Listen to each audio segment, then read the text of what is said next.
Hey everyone, and welcome to Screams After Midnight. I am Peter, that is Tim. We talk about horror movies on this show, and it is October. It is the Octoberthon, the month of Halloween. We do a bunch of extra episodes. It is our marathon all month long. And this episode might be special. Because we are doing I believe it's a Canadian film. Let me just double check that. I'm sure I spotted some Canadian accents. It's Canadian.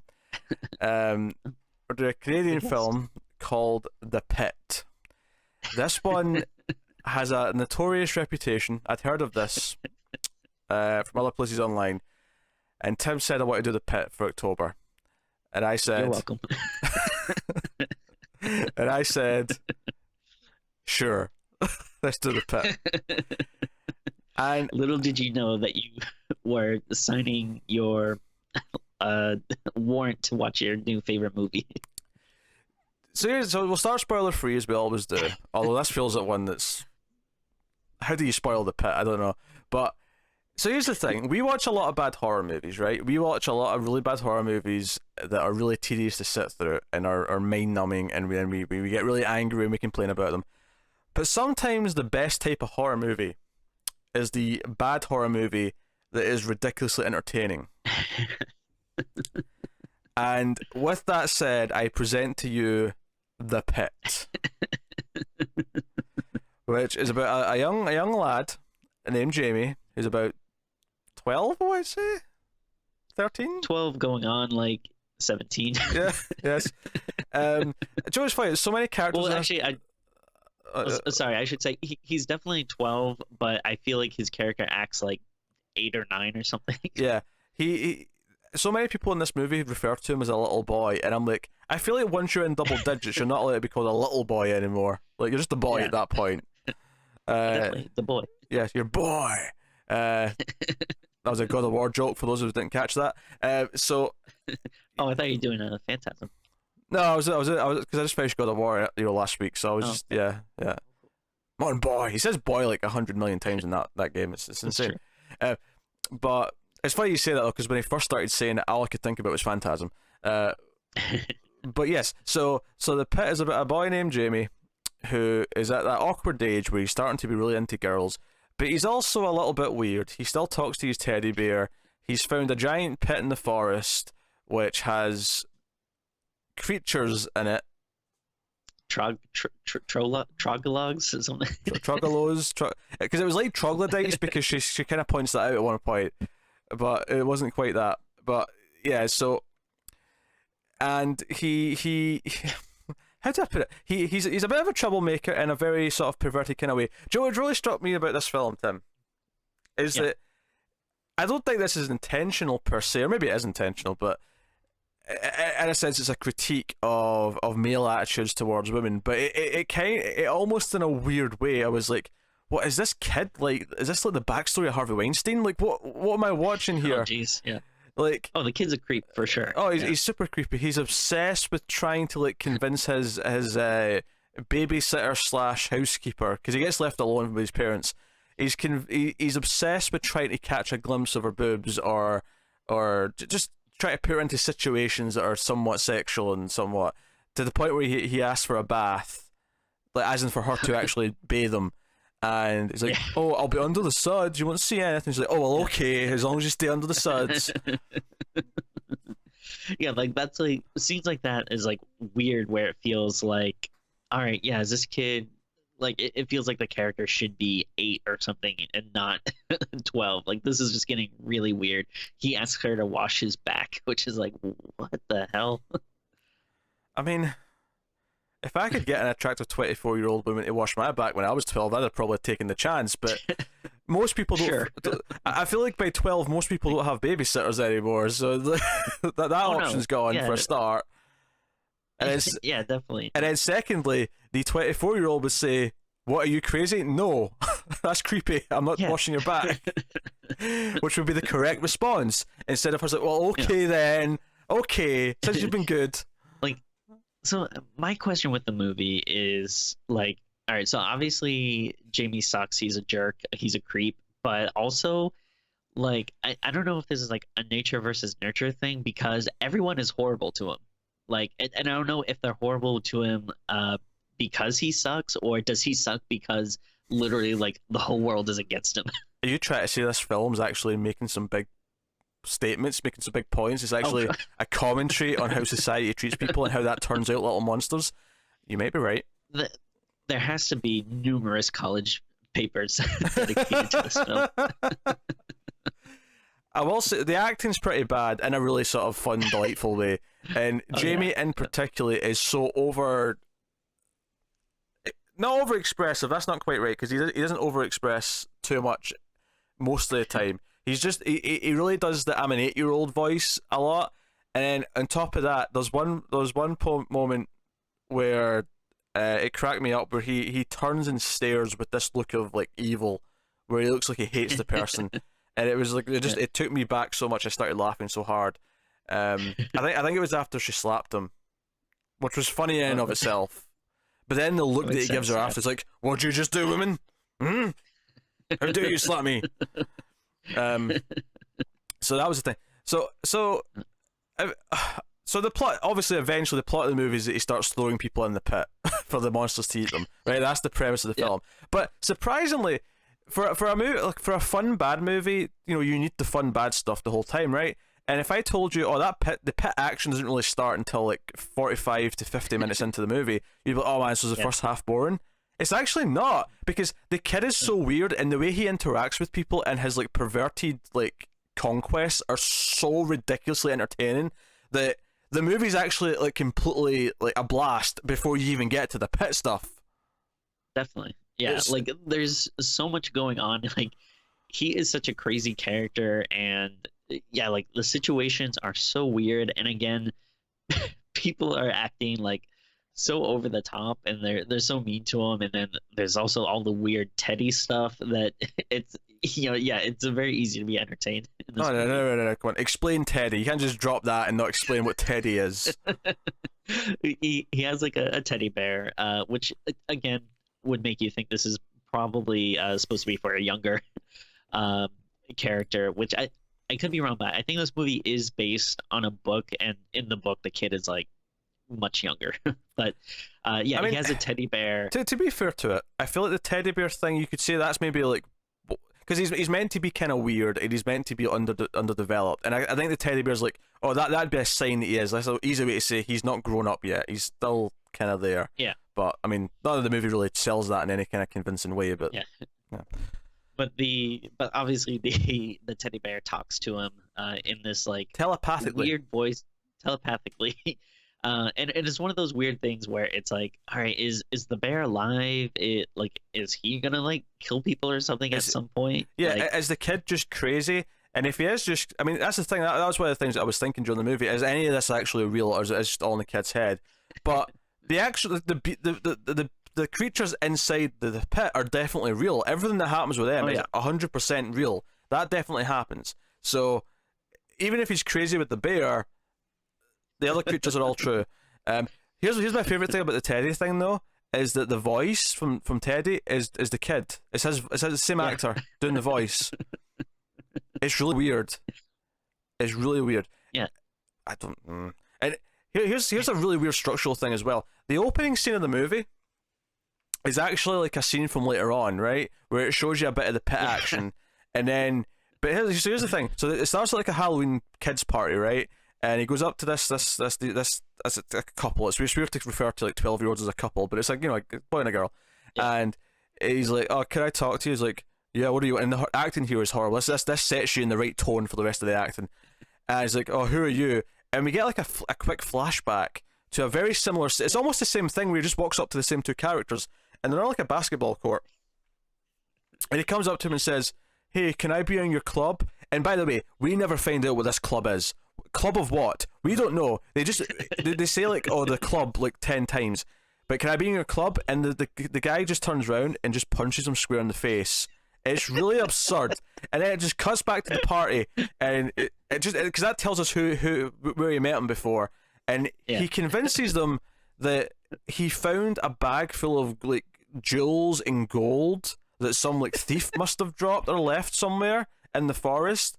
Obviously it comes out, and I actually laughed out loud because when the title of the pit comes up, it's when he just like pushes him out of the pit, and then the title just it's like it doesn't even fall all the way in. It pauses like as he's like sort of just half in, and it comes up saying the pit with loud music, and I laughed. It was almost like, do you know the Cabin in the Woods? The way the title comes up with just a loud noise, and it's kind of it's meant to be funny.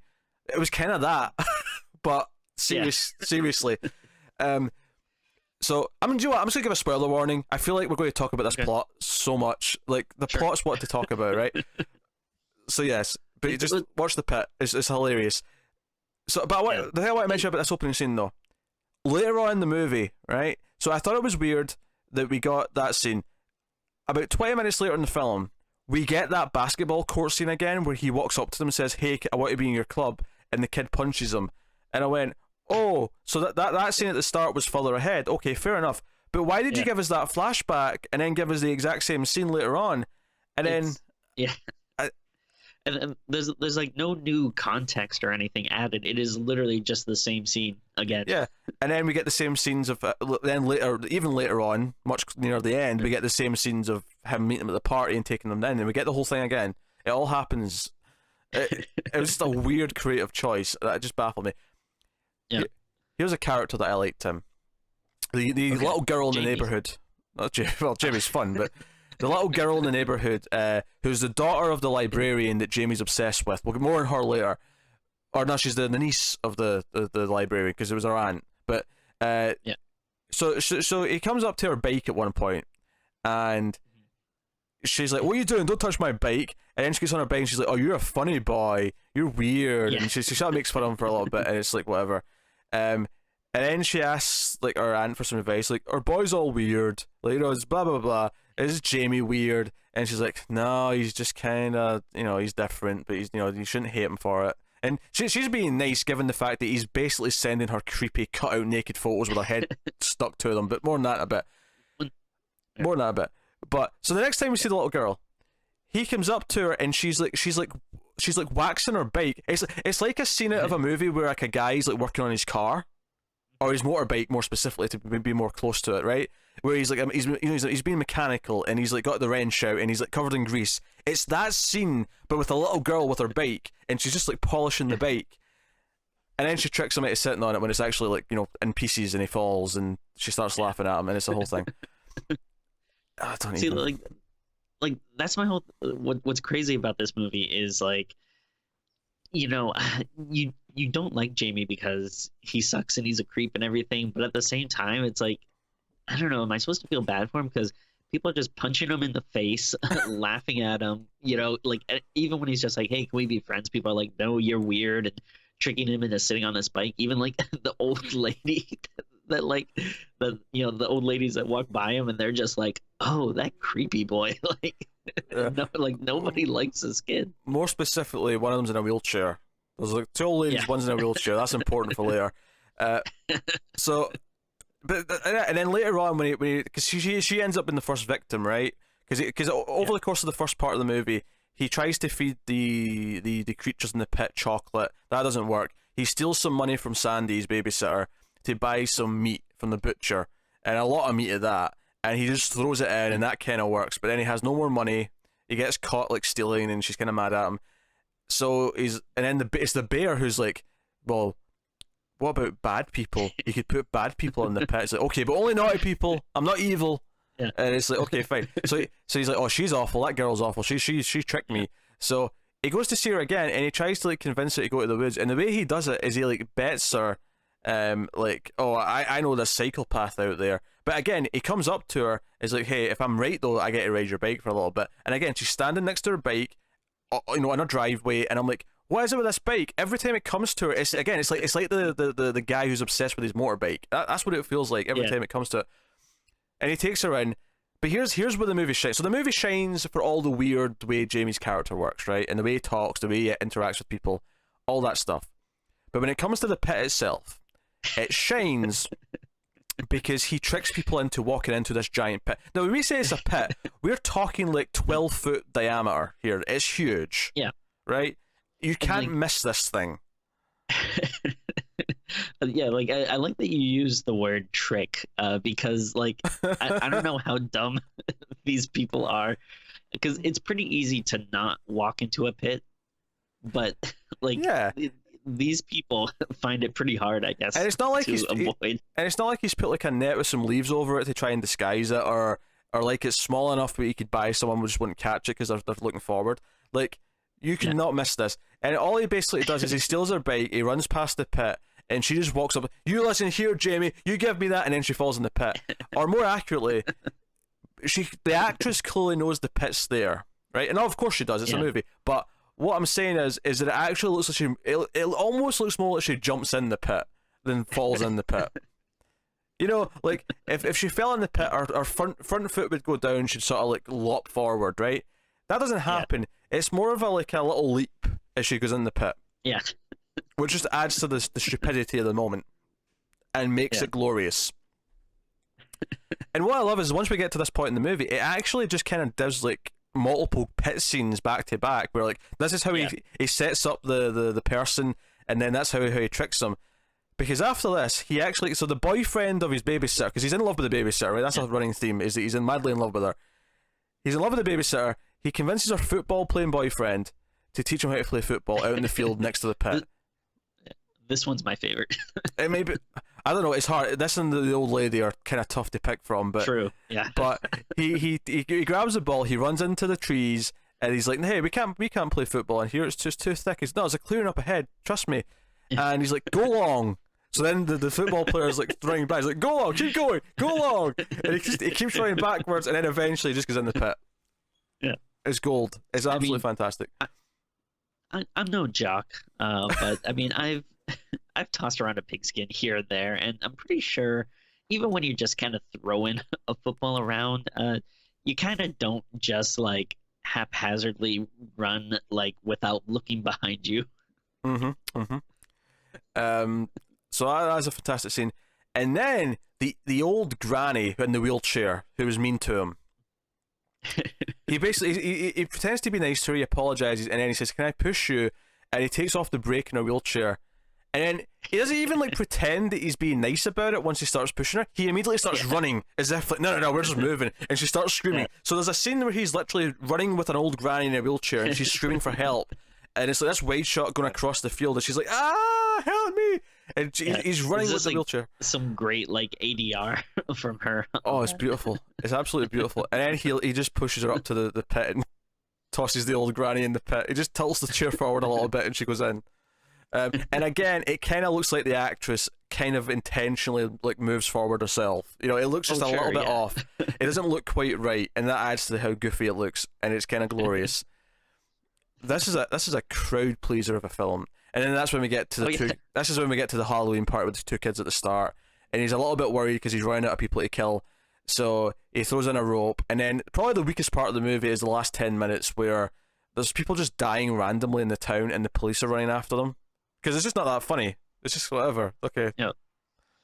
Well, I think it's like, if it was a different movie, like it could have been funnier. It's just that like we've already gotten so much craziness that at this point you're like, oh, this is like surprisingly tame to what we've seen so far. Now that's not a big complaint though, because like I say, this is a 96-minute movie. The last scene is fantastic. We'll get to that. We'll save that for the end. Oh, I love that. But the 10 minutes of like the manhunt for the creatures once they're out the pit, that is the weak part of the movie, but that's only 10 minutes. The first 80 minutes are like fantastically amazing in the worst way possible, but fantastic. And we get 10 kind of dull minutes, and then you get the great final scene that kind of brings it back round.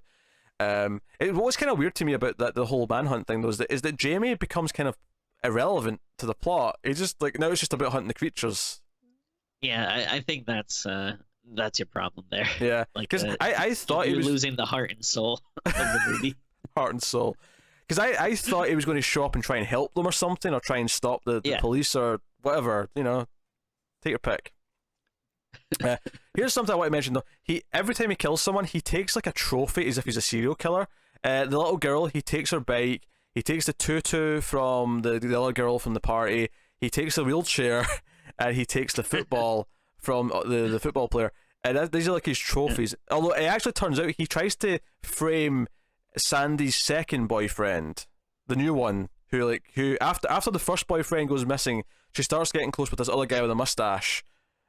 Oh right. And then he frames him, And we get a scene where the police interrogate him, and he never says a word. He just kind of looks like confused about the whole thing the entire time, as you do. So hey, you know what? To be fair, there's a lot going on. So the kid's a little criminal mastermind as well. I guess the weirder ones are. And Sandy, of course, dies. I'd put a lot of that on Teddy, but that's true. I think he's the brains of the operation. Yes, Teddy, who's just not a part of his consciousness. Yeah. Sandy dies, of course, because he takes her to show the pit because he wants her to know what's going on and he wants her to believe him. And then she just slips the dozy cow and falls in the pit and dies. Hey, that was a really tragic scene. I had tears in my eyes. She's trying to, they're trying to reach for each other, and it was very touching. Yeah. It's kind of weird that we even had that opening scene. A, because it's repeated later on, and B, because I feel like, well, now we're just waiting for them to get back to the pit to throw people in it, whereas there's like a natural build throughout the movie till when he builds up to that. It's almost kind of ruined by having that scene at the start where it's like, here's a scene from later on where he throws someone in the pit. Even though when the title comes up, it's really funny. Like, I have to give it credit. That was a funny moment. We have to rewind though, Tim. Okay. So I mentioned earlier that he's kind of tormenting this librarian that he's got the hots for, right? He's obsessed with this woman. Yeah. And we see that he returns a library book. Or actually, his teacher, who I thought was going to be a bigger character, but she only appears in like one more scene. She goes jogging with the babysitter at one point as if they know each other. And I'm like, do these two know each other? What's happening? But the babysitter also meets the librarian at one point in the library. And like she's like, oh, hey, he's becoming a man, if you get my meaning. Like, his eyes are starting to wander. And she's like, oh, I'll understand. I'll be careful. Right? But he gives a book back to his teacher, and he cut out like the naked like lady in like one of the art photos, right? And inside the book, when the librarian gets, there's like a cutout of her head on top of this naked body, and he's like watching from the window like a stalker. It's really creepy. But that pales in comparison to the kidnap scene. All right. Well, first, before we get to that, what cracks me up is all right, so yeah, like you said, he has this picture of a naked woman with a librarian's head on it, and he's watching from a window, like as she opens it up and looks at it, and she opens it up and looks at it and is like disgusted, and then I think I forget if she like throws it away or something, but just the look on Jamie's face, like of such disappointment, like he thought that she was gonna be flattered or something by that, but like he just has this like look of like, oh, she didn't like the present I gave her. It cracks me up. Just this like weird reaction. Yeah, he's a creepy stalker serial killer in the making. That's who he is. Like, there's no questioning this. That's what he's going to grow up to be. This is the first half of the Halloween movie that Rob Zombie tried to make, just done well. So later on, he has this weird idea where he does, Home Alone 2 style, he records like his side of a phone call in a tape recorder, right? He's very lucky that she completely goes along with everything he says, because at one point he starts says, yeah, do it, yeah, and as if she's already doing it, and if she didn't go along with it, he'd be in a... So here's the thing, on the tape recorder, so he does this, he sets this up, he phones her, and because she lives across the street, conveniently, and he runs across, and he's watching through the window, and he's got a camera, and the phone goes, and he says, from the recording, he's like, even though it's clearly his voice and she should recognize it, I've kidnapped your niece. I'll kill her if you don't do what I want. And she's like, oh, of course. And I'm like, why do you believe this so easily? They've given you no evidence that your nieces went missing, but she just goes along with it. Like, also, is she like the legal guardian or something? Because if you kidnap someone, you'd probably want to notify the parents, not the aunt. I assume she is. I don't know. But he's like, all right, so I want you to show yourself. I'm watching you through the window. Show yourself. And she's been working out. She's in like a leotard, and she kind of starts to strip down, and she takes the top half off, and he snaps some photos, and then almost immediately the niece walks in the front door behind her, and she quickly covers up, and she's like, what are you doing? It's like, oh, I was just getting dressed, and she's like, oh, I could kill you, and she turns around and says, I could kill you, as if she realizes at that moment that it's him, like she's understood that it's him that's done this, So now he's now he's got photos of her topless, which, by the way, he actually puts in with the evidence in the guy he frames. That's including in the evidence. He's got pictures of the librarian. Yeah. So, well, to be fair, yeah, like, you know, she turns around and it seems like she knows that it's him, but I feel like he is like the pariah of the town. Like, no one else would be doing this. Like, it's pretty clear. Like, he would have to be the culprit. I feel like he has to be the culprit as soon as the phone call starts, though. Like, because all she has to do to foil this plan is not give him a response that he was expecting, and the entire thing crumbles. Because then he keeps saying things as if, you know, she responded to something else, and she'd be like, "Wait a minute, this doesn't make any sense. This is a recording." Yeah. And as soon as that's done, it's like, well, it's over. Yeah. And like, also, like, the idea that, you know, all right, if someone really did kidnap, you know, a family member or something, they're not just gonna ask you to show them like your top, like, you know, they're gonna want money or something. Like, like, that should be your first clue. Like, wait a minute, what do you want? Like, that's it. She believes it too easily, and even if you don't get proof, if they keep at it and they eventually convince you, then fair enough. But she immediately just agrees that she immediately accepts that she's been kidnapped, and as soon as he says take your top off, she just does it within like a second. Like, it's super quick. Like, there's no believability to it at all. And that's not even, I mean, that's obviously, I think that's the peak of the creepiness, but there's other creepy moments as well. Like with Sandy, he sneaks in her room. Oh, I love this moment actually. He sneaks in her room, and it actually cuts to the scene and a close up of her nipple, because she's like sleeping in her like blouse, and her nipple's kind of sticking out.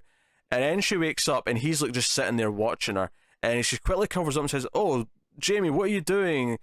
Privacy, that's rude." And he literally says, after she's like, as if she's overreacted, she's like, "I was just watching you sleep." What? I was just she's still a stranger. She like just came to the house the day before to babysit you. "I was just watching you sleep" is not an excuse. Yeah, and also, like, when we say like babysitter, it's not like, you know, the parents go out one night and she's babysitting. Like, the parents leave for like a week or whatever. Yeah. Which, if I had to guess, I would say even they can't take this kid. Like, yes. Even they have to be like, "We're going on vacation without you. I'm sorry, but we need a break." And then, what is there's a scene where she's showering and he sneaks in and he writes, does he write "I love you" on the mirror? And then he goes, like, back to his room. All of this stuff completely normal. Like, at no point is he ever like, "Should I be doing this? Is this the right thing to do?" Like, the best part of that scene, though, is he goes back to his room. Well, obviously there's a moment where he turns around and he sees through the curtain and he's like, "Oh," but then he goes back to his room. He waits, and then after about 10 seconds you hear a scream, and I'm like, yeah, that's the reaction we're hoping for, right, you little shit? And then she comes storming in and she's like, "What, did you sneak out of the bathroom when I was in there having a shower?" And then, God, and I think the funny thing about this movie is I feel like I do think there's supposed to be some deeper themes here. I think it's supposed to be tackling misogyny and just this attitude of, like, he expects, you know, girls to just be available to him, and he's, you know, I think there is I don't think it does any of it well, but I think it is there. Yeah. Like, it's definitely trying to do it. I mean, it kind of feels like he almost gets like rewarded for his stuff, because like he never really gets like, you know, any actual punishment, and you know he still, like, you know, gets to see, well, you know, hold on, people naked. Wait until we get to the end of the movie, Tim. There's punishment. Oh, the ending, yes. There's that. But it's like, yeah, like, you know, he still gets, like, you know, the pictures of the librarian naked.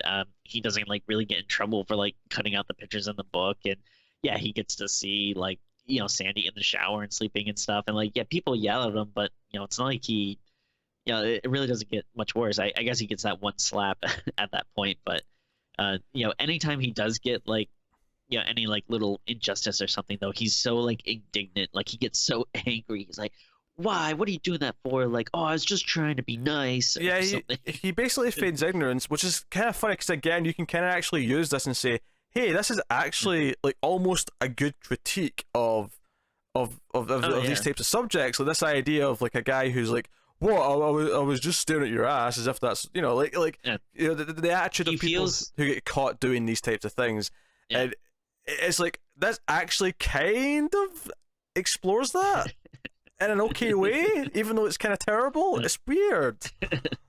Yeah. I mean, yeah, maybe some like creeps or something should watch this movie and maybe be like, oh man, I don't want to be a Jamie. Like, I gotta straighten up. Oh dear. And I mean, I don't know if you go further with that and say there's like a metaphor with a pit or something. I don't know. I'm not even going to get into it. Like, I don't want to give the movie that much credit. Like, I don't know. There's so much going on in this movie. You have like this weird creepy kid. You have like he in of himself is like it's like, oh, is he like an evil creepy kid? He has this talking bear. Is there something going on with the bear? And then you throw, okay, there's also this idea of the pit in here with like very literal monsters that break out, and all of a sudden it's like a monster movie for 10 minutes. Yeah, which by the way, so weird. But when they get out of that pit and they're outside, they like triple in size. They were so much smaller in that pit. Oh yeah.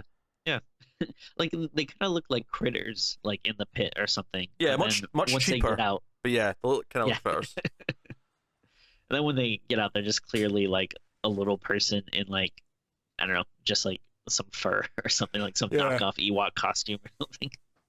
Yeah, they get much bigger when they come out of the pit. It's kind of weird. Yeah, even his logic doesn't add up, because he's like, oh, like I'll only do it to cruel people. I'm like, what did the football player boyfriend do that was cruel?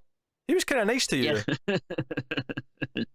Well, I guess if he is like an evil serial killer kid in training, that maybe that's something like where like, oh well, they'll justify their actions in any way that they can. Yes. Maybe I should throw you in the pit, cat. Eh? Yes. Yes. Put the cat in the pit. Oh, we even mentioned the cow. Oh, that's right. I one of his first attempts, like after he can't buy any more meat, he steals a cow. We don't get to see him stealing a cow. We just cut to him trying to like take a cow to the pit, and then halfway there, he turns around because the cow's not cooperating very well. He's like, making trouble moving, and he tries to negotiate with the cow. He tries to talk him into it. He's like, "Hey, cow." Well, say him, her, obviously. Hey, cow. Like, these people need to eat. I'm just taking you there. Like, they need to eat too, and you're going to be eating anyway. And then he can't do it. He's like, "No, I can't kill you. I'm sorry, cow." He just lets the cow go, so the cow's just left in the field on its own. It feels like a weird like cartoon scene. Like I don't know, like it's just like a cutaway to him like carrying this cow, and you're just like, what is going on? Which reminds me, you said cartoon. I don't know what kill it was. I think it was after the first girl. There's the cartoon sound effect, the wah at the end. Oh. There was like, literally the cartoon sound effect from Looney Tunes plays at the end of one of the death scenes. Yeah, I don't remember which one that was, but it sounds familiar. Yes, no, it happened. It so happened, and it really stuck out. I was like, what? What's happening? Oh man, this movie. I don't want to say it's something else. It's I don't want to say it has noble intentions, because it is kind of tackling like toxic masculinity and entitlement and stuff like that. But I feel like it just kind of stumbled onto that by accident, because it just wanted to make a movie about this weird kid. But oh dear, it definitely is something like that has to be seen to be believed. Because I actually saw this for the first time last year when I was visiting home, and my brother had actually bought the Blu-ray, and we have like a similar taste in movies, and he was like, "This," he just like handed it to me. He's just like, "You gotta watch it," and then it's one of those things where, like, when someone just says to you, "You gotta watch it," and it's like, all right, I don't even need to know anymore. Like, it's that kind of movie. Okay, yeah, no, and then, seriously, this is I mean, The Room is like even worse in a lot of ways, but it's like The Room in that it's one that you want to watch again because you want to show it to people. You want to see more people react to it and say, "Hey, everyone, come round. We're watching The Pit. Trust me." Yeah. Just trust me. Yeah, in terms of horror movies, I'd put it right up there with Troll 2. Like, oh yeah, like, I don't know. Like, I think it's. I don't know maybe if it's better, but I think it's just as good. If you like, that bad movie kind of thing. Oh yeah, I love this movie. Like, it's terrible, but I loved it. It was entertaining. This was entertaining. Outside of that 10 minutes where it turned into like just a monster hunt, it was great. It was entertaining the entire way through. So many like good bad movies still have the lulls like kind of spread throughout, because they'll have like sections that are good, but then they'll cut to the side plot or whatever. This was entertaining almost the entire way through, very consistently. Yeah, no, definitely. And yeah, I was like, this was my second time watching it, so I was kind of like, oh, I wonder if it'll still have an impact. But it was like, no, as soon as like, you know, things started like ramping up, or like again, like right when it like first starts, it was kind of like, okay, I'm like sitting down, I'm like paying attention, I'm like, yeah, I was still laughing the whole time. Did the missus watch this one with you? Actually, I don't know if she saw the whole thing, but like we didn't watch it this time together, but she was with me when I visited home last year. Okay. And I think we watched at least a good portion of it. We might have had to watch it in two chunks, so I forget if she's seen all of it, but I know she's at least seen some of it. Yeah, no. Just... She's game for it. Yeah, this is just what I was curious of the opinion of someone who's outside of us two. I'm curious of more people's reactions to the pit. So let's talk about the ending scene, because so after the manhunt, all the cops and the mob that they've assembled to hunt down the critters, they basically the critters go back out of the pit for safety, and then they just surround the pit and fire their shotguns into it, so they all die. So the parents, which, like, in a weird way, is like kind of sad, because it's like, well, they're just like animals. Like, it'd be like if you had like a pit of wolves or something. Yeah. Like, and then they're probably the last of their kind. Because the babysitter went missing, I think the parents have finally had enough of Jamie, so they send him to his grandparents to stay. And he arrives. Yeah. We see him arrive at the grandparents' house, and he gets out, and he says hi to them, and he seems happy enough. And like, oh, that little girl over there, she's a neighbor. She can be your playmate. Which, by the way, 12-year-olds don't have playmates. The word playmate is kind of outdated by the time you're like 6. Like, yeah, it's weird. Cat, would you stop pushing my keyboard back, you little shit? He's been a menace, right? So, and then he goes over and talks to her, and he's like, oh, it's a girl who's your age. Actually kind of younger, to be honest, but whatever. Like, but he starts talking to her, and they're being nice, and she's like, oh, would you like to play with me? And he's like, yeah, I would. And it's like, oh, someone's actually been a friend to him, because that's one of the themes of the movie, is that he's got no friends. Everyone hates him. So they start this. Wait, yeah, before we continue, just one thing that I thought was like really weird is like one they thing, almost set it just up. one thing, just the one, just the one. Okay. Well, like they kind of set it up like this might, like, okay, this guy who, you know, he's going through puberty, he's interested in women, and like every woman has hated him in the movie so far, and then finally it looks like there's a woman that likes him, and it kind of seems like, oh, this could be like maybe like a love interest, like, you know, as far as, you know, like young kids go. But then, like, one of the first things when like they kind of start talking is like, you know, she mentioned something like, I think we're like cousins or something, and it's like, okay, like it's like, it is weird, like they set up like kind of like romantically, like it has like this music when he sees her, like, oh, but then it's like, to her credit, we're cousins. To her credit, the word step was in there. It was like step second cousin or something like that. Yeah. It's very needless. Like, why even bring it up? Yeah, like, not that I'm saying that. Not that I'm saying, oh, step second cousins are fair game. I'm just saying, it felt distant enough that it was like, okay, it's not that weird, but at the same time, it was like, whatever. But anyway, so she's like, oh, do you want to play with me? He's like, yeah, and he's really excited. He's like, hey, I found something in the woods. You want to come see? And I went, no way, she's got her own pet. No way. But of course, as soon as I got the idea in my head that she's got her own pet, I'm like, he's gonna in. That's how we're ending this movie. He's gonna in the pit. That's what's happening. And he chases her out into the forest, and he says, hey, look at what I found, and it's a giant pit.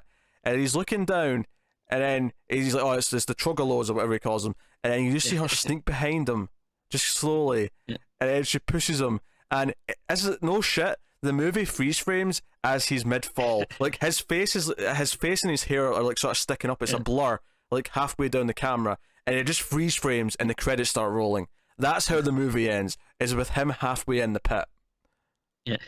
And then, you know, it's weird because like he approaches it and like he gets like very sullen and like almost like he's kind of like, whoa, these things are dangerous. And it's like, but you haven't really like treated him like that like throughout the rest of the movie. Like you used to love these guys, and now, but now all of a sudden he's like, whoa, these are weird, and then it's like he's like they eat people, and she says, I know, and just pushes him, and it freeze frames, and you get like this great scream. Yeah, she might be the best character in the movie actually. She might be. It's great because it's like, yeah, it would have sucked if like we just had a happy ending for Jamie because he's so awful. So it is good that he gets his just desserts. Yeah, comeuppance. He deserves his comeuppance. And again, if you want to read into it, like it's like like the idea that it was a girl who eventually got back at him. Like he underestimated the opposite sex, and you know she came back biting, if you will.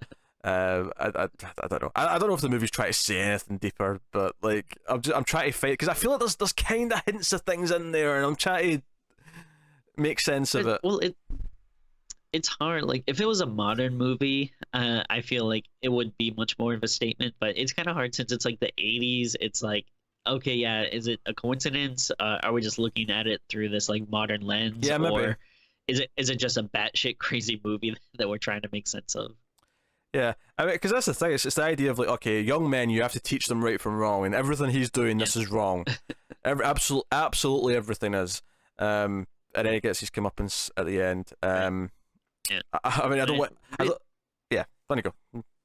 And like, I really can't like overstate just how like great this actor is. Like in this movie, like it just, I can't imagine like anyone else doing this in a terrible way. That's the important part here. He's not a good actor, but he's great to watch. It's just so entertaining, and it's like I don't know if the movie would be as as funny, as watchable if you just got someone that was just kind of like a boring middle of the road person, or maybe that was just kind of playing it like a little more normal or something. But like just like you said, there's a lot of stuff before like the crazy pit stuff starts, but it's entertaining just because he's kind of odd looking, and like he says everything in a kind of a weird way. It's kind of weird, but he kind of carries the movie. He does. He's that entertaining, and how kind of weird, and he carries it, and he gets into enough hijinks that it works even before the pit stuff. But damn, this is what a gem of an awful movie this is. But amazing awful movie. It's man, it's a thing. It's a thing. Yeah, and I really want more people to discover it, because it definitely, in terms of bad movies, I think it really should be right up there. This is going in the Hall of Fame next to Evil Within. That's something we did last October. We did Evil Within. This is going the bookshelf, the shelf next to that. It's sitting right next to that in terms of. It screams All-Star for sure. Yeah, screams All-Star, absolutely. You feel it in the pit of your stomach. All right.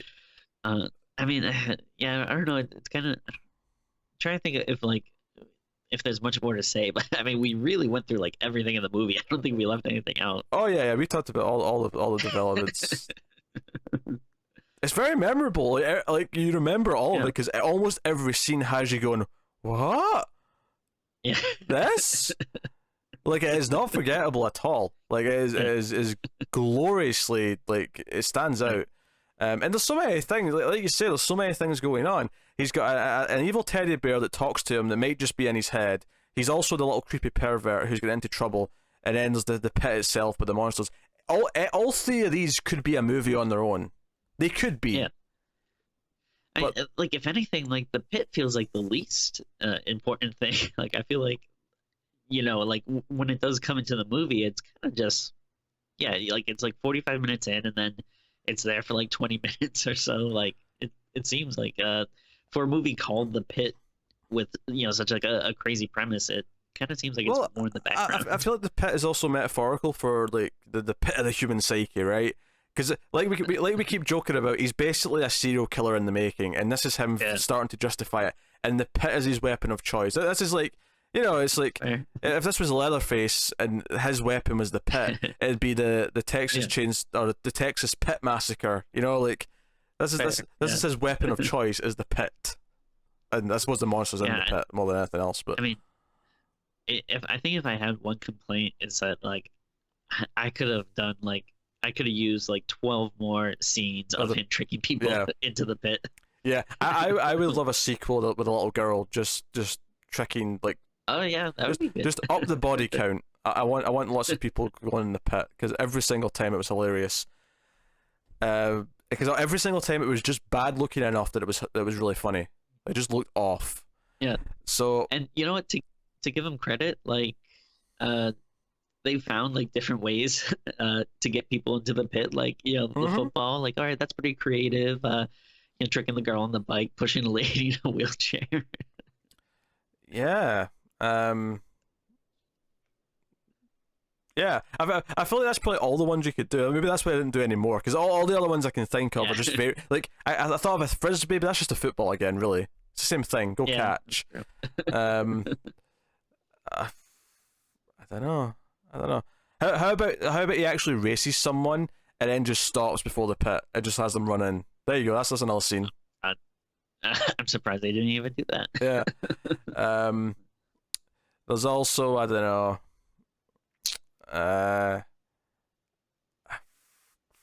Maybe they can get more elaborate. What if they set up like a trap, like where something pulls them into the pit, or something? I don't know. Yeah, get more creative, but it's really fun. Hey, I think we've exhausted the pit though. It is a fantastically bad movie, which makes rating it really weird because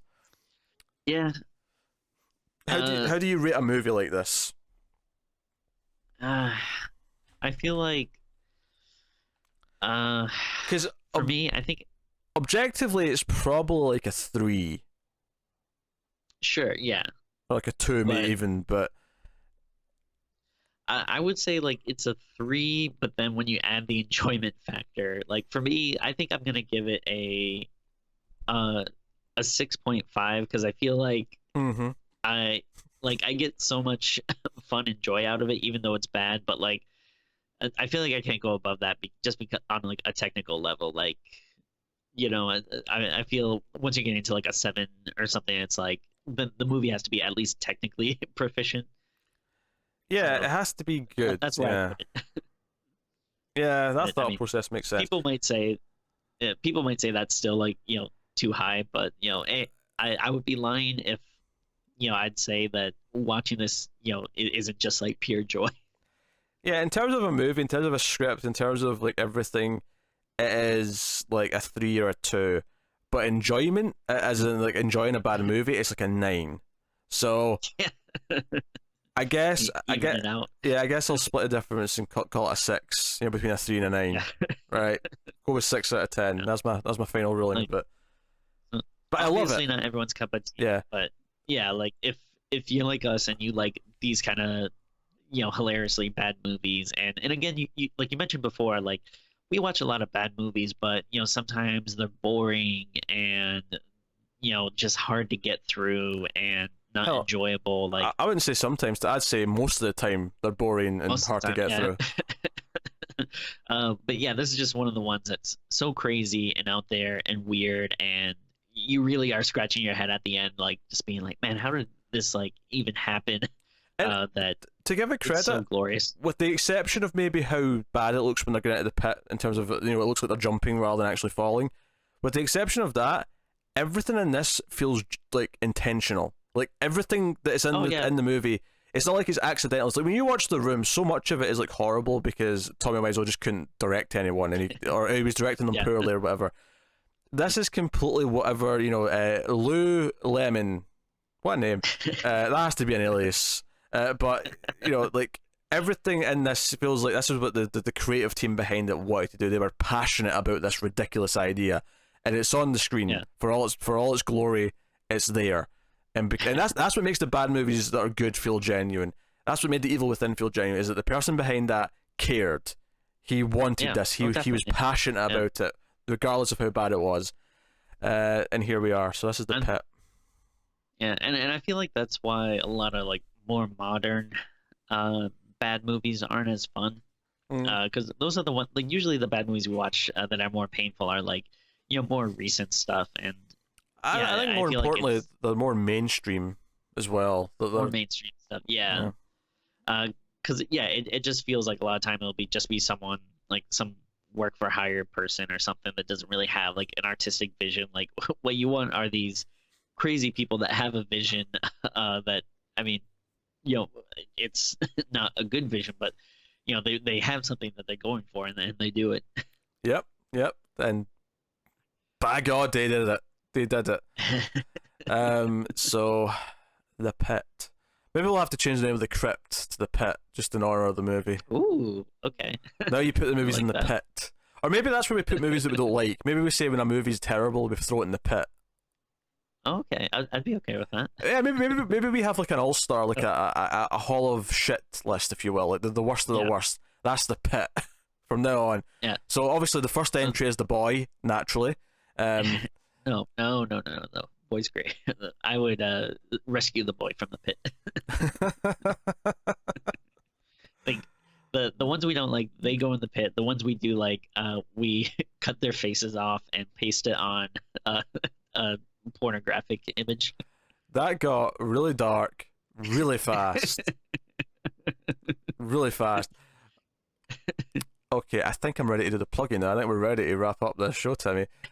So that was The Pit. Of course, if you have seen it, let us know what you thought in the comments. If you haven't seen it, by all means, even if you've listened to all this discussion and you've heard everything that happens in the movie, it's still worth actually seeing. It's still worth experiencing it. It's Halloween. You know, it's Halloween season. Give yourself a treat. You know, this. We're not trying to trick you. It's worth it. You could argue as a trick in and of itself that it somehow tricks itself into being enjoyable, despite the fact that it should be terrible. True. Yeah. So that's The Pit. Like and subscribe, all that usual stuff. Of course, it is Halloween, it's October. There's a bunch more October movies coming over the course of the month. And you can, of course, vote on Patreon for a movie next month. So go over to patreon.com/MaileFuzzTV to support us, and you can support us for as little as $1 per month, and it'll keep the episodes coming. It'll keep us happy, make you feel happy. In the pit of your stomach, you get a warm and fuzzy feeling because you're supporting us, and that's cool. But you can, of course, support us in other ways, such as just watching the ads on YouTube, turn your ad block off, comment, tweet us out, and stuff like that. All these things do help. But that is us.